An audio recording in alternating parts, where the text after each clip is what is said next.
Every time I come to work, I try to make a promise. I pray as I walk into this studio silently that we're gonna get it right, and we're not going to politicize things just for the sake of political outcomes. Yeah, I'm a registered Republican. Yeah, I don't want a single Democrat to win on November the 3rd. But the person who tried to murder those two officers, I'm not real sure that anybody's thinking about politics in a split second like that. And I watched football over the weekend a little bit. Watched the Cowboys last night. They looked shaky. I was, of course, Tampa Bay, Tom Brady with a bad start, but they're coming together, and they who knows.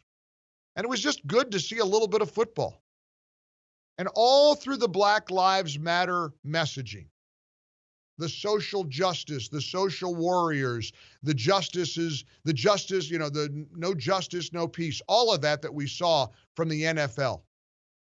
I kept thinking, are we going to see anything at all that lifts up law enforcement, police who are really at suffering a siege?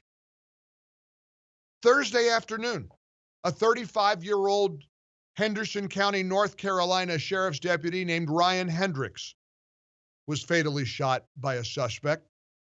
The Henderson County Sheriff's Department issued a press release saying, quote, "Early this morning while the world slept, Ryan responded to assist a family needing help when they became innocent victims of a violent encounter. We all know the tragic outcome, but Ryan refuses to let the story end there. Even in passing, Ryan was also an organ donor. He will continue to help strangers for a lifetime, even after making the ultimate sacrifice.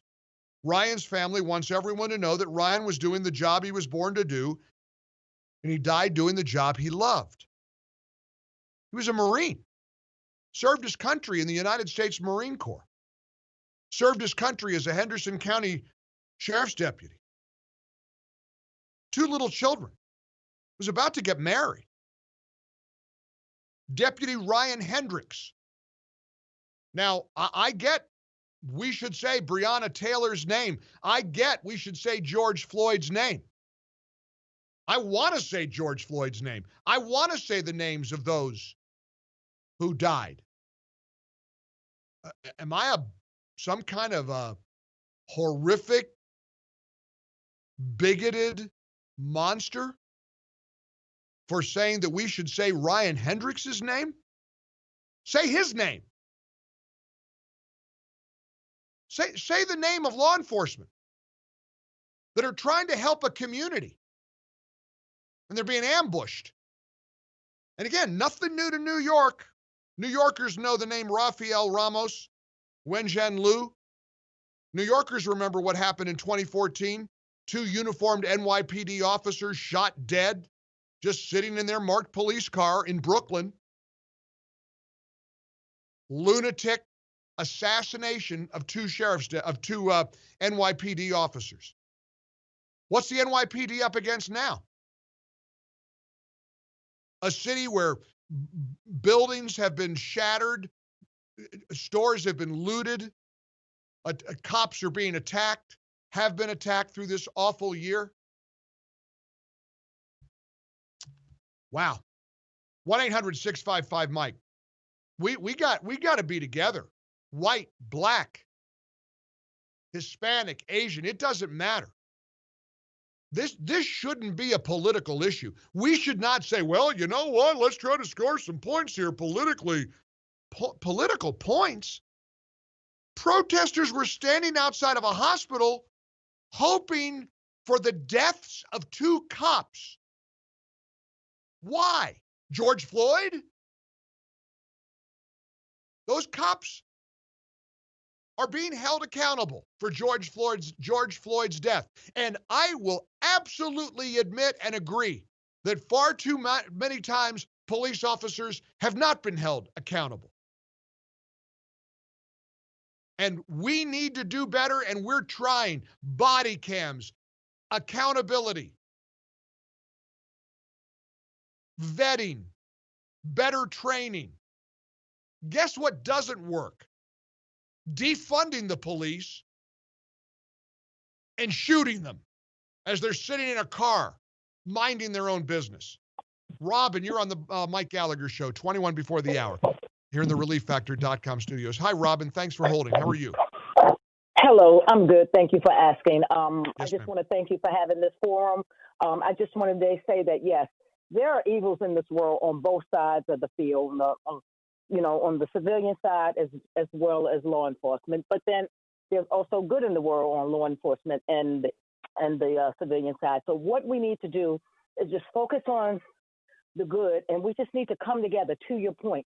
As far as the Black Lives Matter movement being outside of the hospital protesting, it's a shame if it's really them, because there could be other groups that are, pretending to be certain Well, groups. here's the problem, Robin. Let me say this real quickly because this is important. Not every Black Lives Matter protester thinks it's okay or acceptable or normal to say, I hope the effers die. I get that. I truly do. It's important. We've got to have some perspective here, and you're right to point that out, Robin. Go ahead.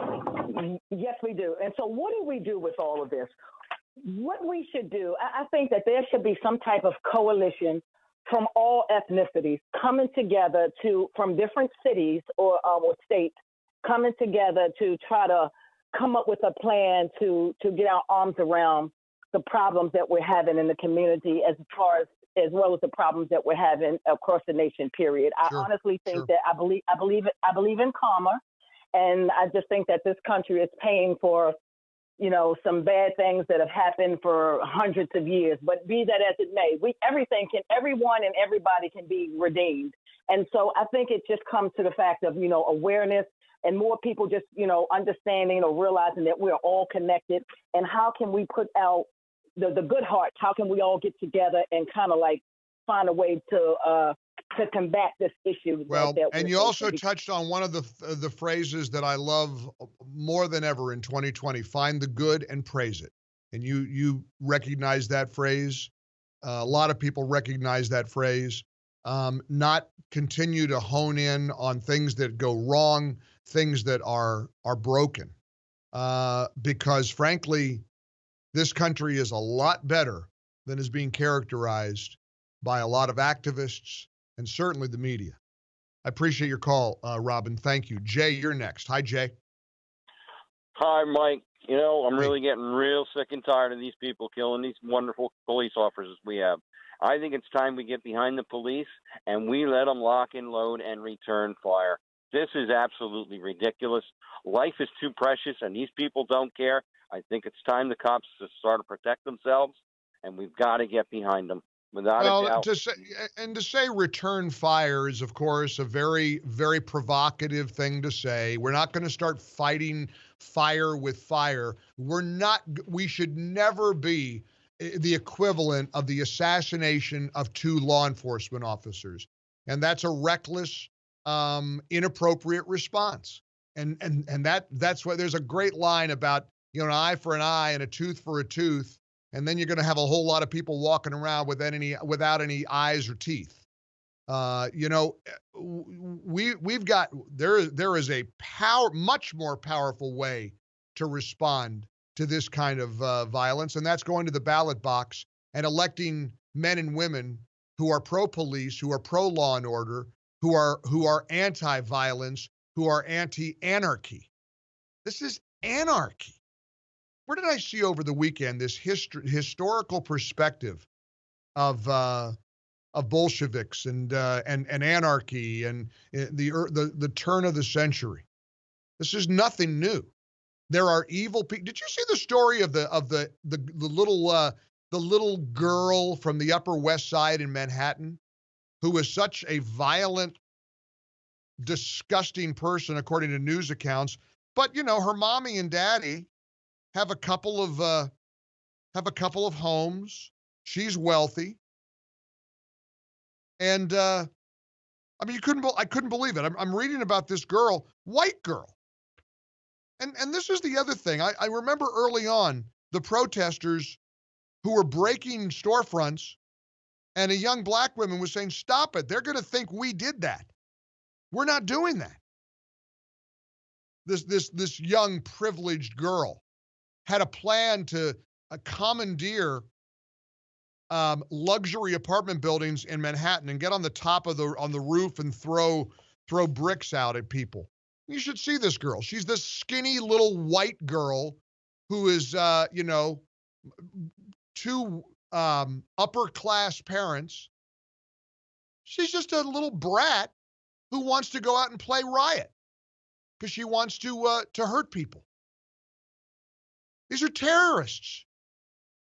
Have you seen all the pictures of these rioters and violent people? We're posting it right now. Go check it out at MikeOnline.com.